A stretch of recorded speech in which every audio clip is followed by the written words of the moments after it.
Kelly File investigation for you now after a federal appeals court rules against an Oklahoma police officer who claimed his civil rights were violated when he was ordered to visit a local mosque.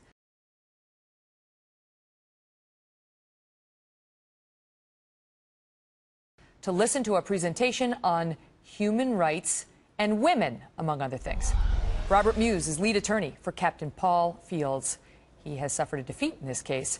Thank you very much for being here, Robert. So, when I heard the headline, I thought, what? And then I realized they were being invited there for Police Appreciation Day. What was so objectionable? Well, it wasn't a Police Appreciation Day. It was an Islamic proselytizing event. It was advertised as such. It included mosque tours, presentation of Islamic religious beliefs, meeting Islamic religious leaders, watching religious prayer services. And this event was held on Friday, which is the holy day for Islam.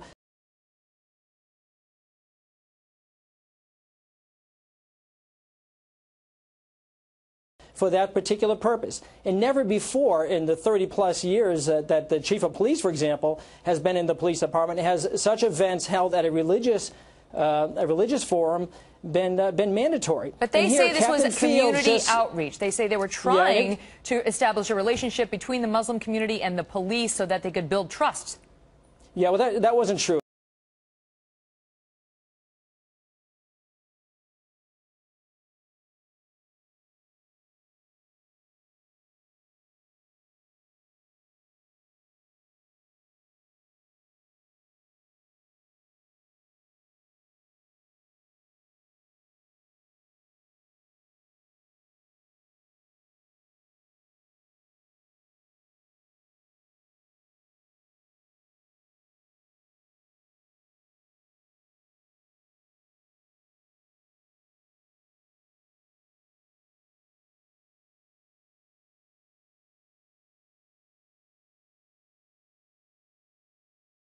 You know, it was claimed to be an appreciation event. In fact, Captain Fields was one of the officers who defended the mosque against threats, rightfully so. But this was a proselytizing event. Never before had they required officers to attend events such like this, made it mandatory. And all he did was raise a religious objection to them forcing him to attend or ordering officers to attend who shared his religious beliefs. Okay, and but just what, for raising that objection, is the officer Christian? He is, and just for raising that objection, he was summarily punished. So, let me ask you, I'm going to give you the floor. What religious tenet does it violate for him to simply observe a Muslim mosque?